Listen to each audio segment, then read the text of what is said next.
नमस्कार दोस्तों, मैं डॉक्टर नीरेंद्र राय। मैं एक न्यूरोलॉजिस्ट हूँ। एम्स दिल्ली से मेरी न्यूरोलॉजी की ट्रेनिंग हुई है। आईएमएस बीएचयू से मेरी एमबीबीएस और एमडी की ट्रेनिंग हुई है और मैं एम्स भोपाल में न्यूरोलॉजी का हेड था। अभी मैं भोपाल में न्यूरो सिटी सेंटर में कार्यरत हूँ। दोस्तों, न्यूरोलॉजी के बीमारी के छोटी छोटी बीमारियों पर मैं चर्चा कर रहा हूँ अभी, तो उस बीमारी को चर्चा को आगे बढ़ाते हुए एक दिक्कत को चर्चा करेंगे। रात में पैर में दर्द, रात में पिंडलियों में पैर में दर्द।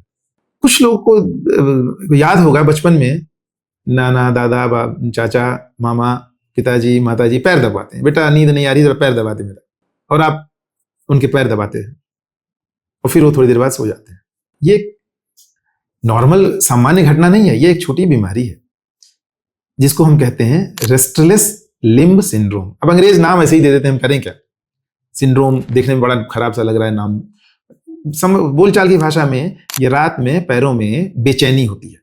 दर्द भी बहुत नहीं होता, बेचैनी सी लगती है कि कुछ सड़प रहा है पैर में, कुछ चल रहा है, मन करता है पैर को टेढ़ा करें मेढ़ा करें, मटकें पटकें हिलाएं, और बिस्तर पे पड़ जाते हैं, घंटे 2 घंटे यही करते रहते हैं, नींद नहीं आती और हम इसको नॉर्मल मान के पड़े रहते हैं। कई बार मेरे पास मरीज ऐसे भी आए जो 20-20 साल से 10-10 साल से परेशान रहे हैं और एक सिंपल सी डायग्नोसिस, फिर जब हम चर्चा करेंगे डायग्नोसिस कैसे बनाते हैं, यही कहानी पूछ के कि क्या दिक्कत होती है। बिस्तर पे लेटते हैं तो दर्द होता है, पैर चलाने का मन करता है, पैर मटकने का मन करता है, कोई पैर दबाए तो आराम लगता है, या पैर में पट्टा बांध लेते हैं, बांध बांध के सोते हैं।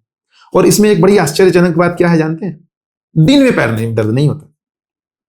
दिन में मरीज चलता फिरता सब काम कर लेगा, वो कहेगा दिन में, और उत्तर क्या देता है कि दिन में तो ध्यान ही नहीं जाता ना, या दिन में हम इतना थक गए इसलिए रात में दर्द हो रहा है।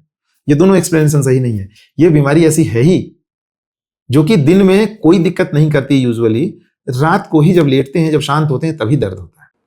और ये 100% इलाज वाली बीमारी है और समाज में कितना प्रचलित है, 4 से 8% लोगों को ये दिक्कत है और परिवार में भी पाया जाता है।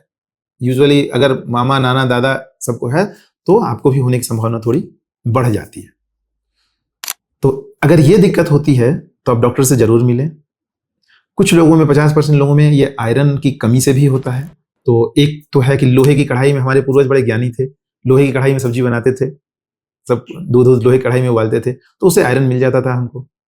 अब हम थोड़े जरूरत से ज्यादा ज्ञानी हो गए तो लोहे को हटा दिया, तो फिर से लोहे की कढ़ाई में खाना जरूर सब्जी बनाए, ये आपकी हेल्प आयरन की कमी को पूरा करेगा। इससे भी काफी हद तक पैर की ये दर्द की बेचैनी कम हो सकती है। कुछ थायराइड की, किडनी की कुछ बीमारियां होती हैं, उसमें भी ये पैरों में दर्द होता है, लेकिन अधिकतर लोगों में कोई दिक्कत नहीं होती। एक सिंपल सी दवा देनी होती है और मरीज खूब अच्छे से दर्द कंट्रोल हो जाता है। और दर्द की दवा नहीं है वो ब्रेन में केमिकल को बैलेंस करता है, क्योंकि ये पैर का दर्द ब्रेन के कुछ केमिकल की कमी से होता है। तो बीमारी पैर में भी नहीं होती, ये ब्रेन की बीमारी है, न्यूरोलॉजिकल बीमारी है। तो इस बीमारी अगर आपको ऐसे कोई लक्षण होते हैं तो आप अपने समीप के न्यूरोलॉजी से जरूर मिलें और फिर निद्रा देवी की गोद में आराम से जाएं। अगर ये पैर का बेचैनी ठीक हो जाएगा तो नींद अपने आप आपकी ठीक हो जाएगी। नमस्कार।